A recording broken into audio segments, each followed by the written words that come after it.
All right, so now I'm back, and now we will move on to correlation. We just looked at covariance here, right? And you could see, like I said, there was two ways of approaching it. All right.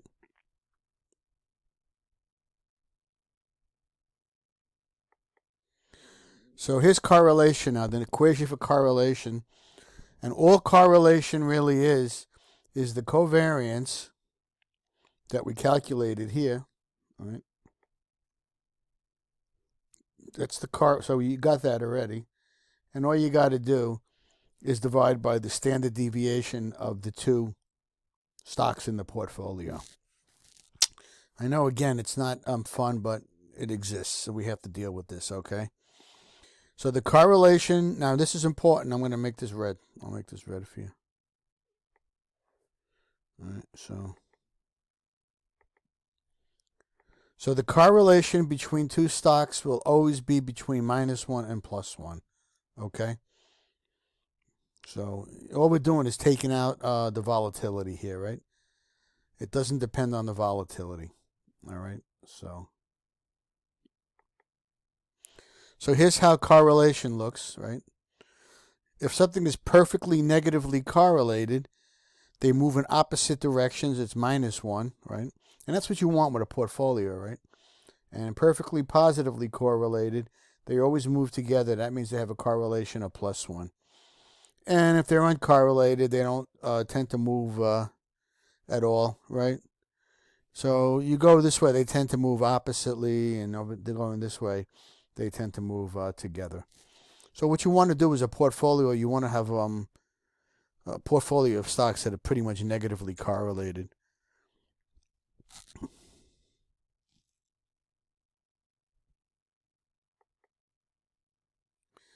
All right. So the covariance, this is interesting anyway. This is example 11.3 in your book.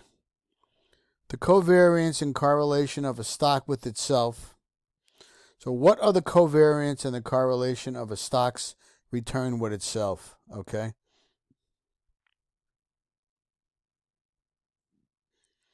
Well, that should be actually pretty easy.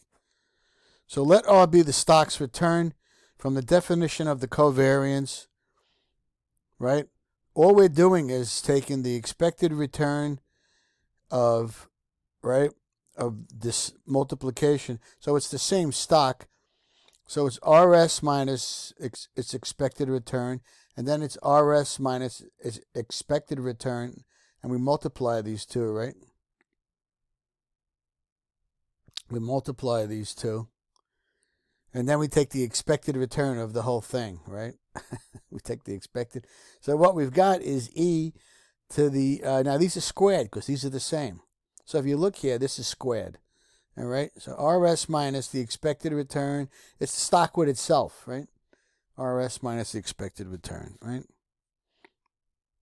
So if you remember back and look carefully, the expected return of something squared is the variance. Okay. So this is the variance. All right. So you'd have to look back and you'd have to look back and see that. Okay.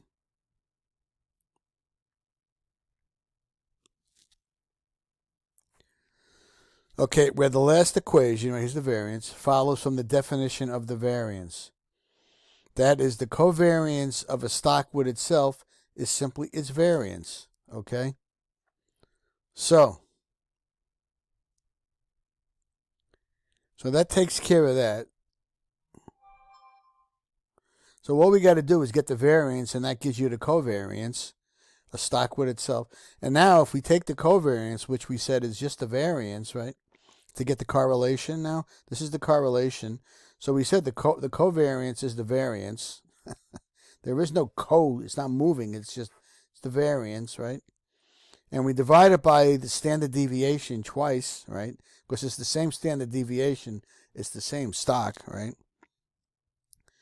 So the variance of RS over the standard deviation of RS squared. So this equation here follows from the definition of the standard deviation, right? That is, a stock's return is perfectly correlated with itself, right? So basically, you think about it, right? You have the same stock. It's going to be completely correlated. So it's got to be a +1 without even looking at equations, right? The same stock going up and down is a +1. As it always moves together with itself in perfect synchrony or perfect harmony. We can look at that a couple different ways, right? So this is the important concept here. You know, all math aside, this is the important concept, right?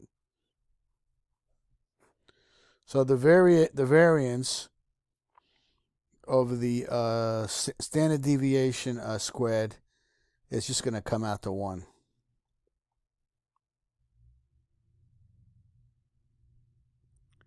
Okay, because remember the standard deviation. To get the standard deviation, we took the square root of the variance. Okay, so if we square this, we have the variance again. So this all is going to be variance over variance, and this is going to be 1. Okay, so I just wanted to show you that, and I know this is a slow slog here. So here's a nice table, and this table is really, really handy because here is those 3 stocks we originally talked about, and we knew what the mean was. Right? Remember we calculated the mean before? So you can take the actual return and subtract the mean, right, in each one of them, and that'll give you the deviation from the mean, right? That's this here, right, the deviation from the mean, right? And basically we have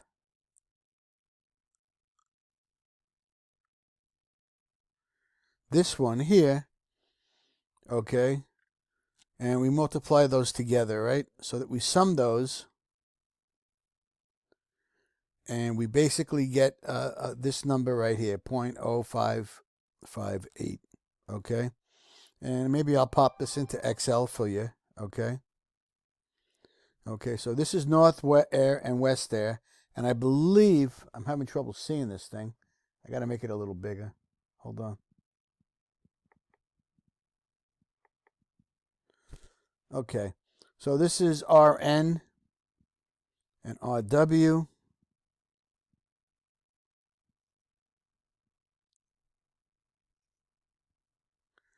All right, so we're getting the covariance here.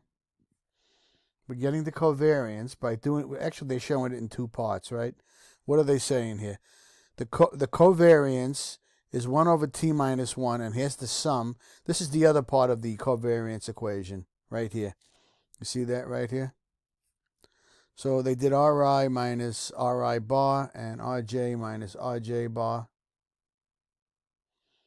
And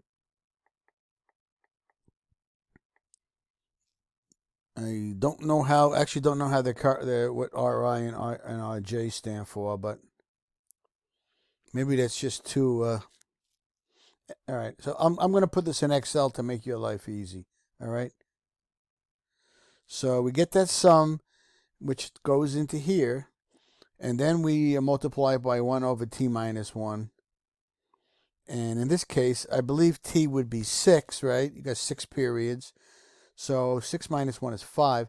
So 0.0558 divided by 5 should give you 0.0112.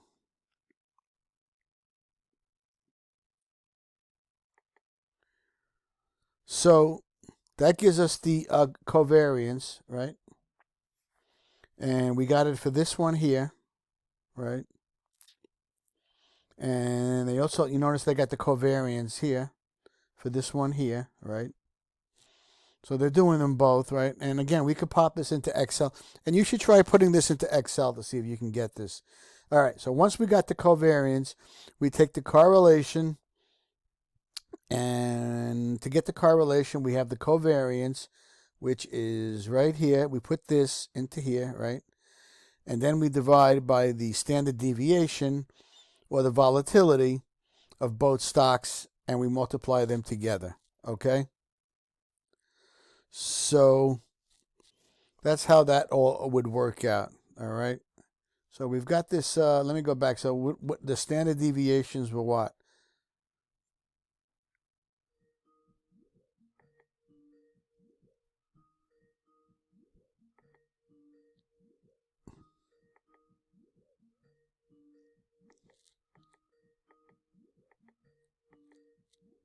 Someone's looking for me.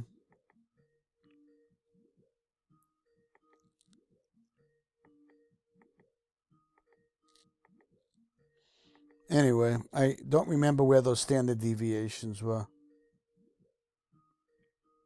But they were in that table, right?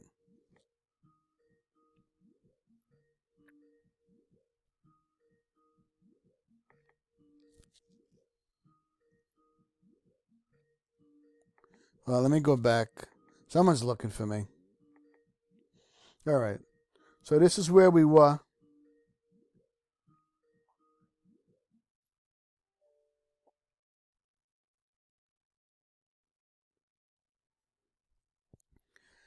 All right. So if you have any questions about this, you should try doing this math yourself. If you have any questions, just let me know. Okay. All right. I'll be cutting this off here. All right. Thank you.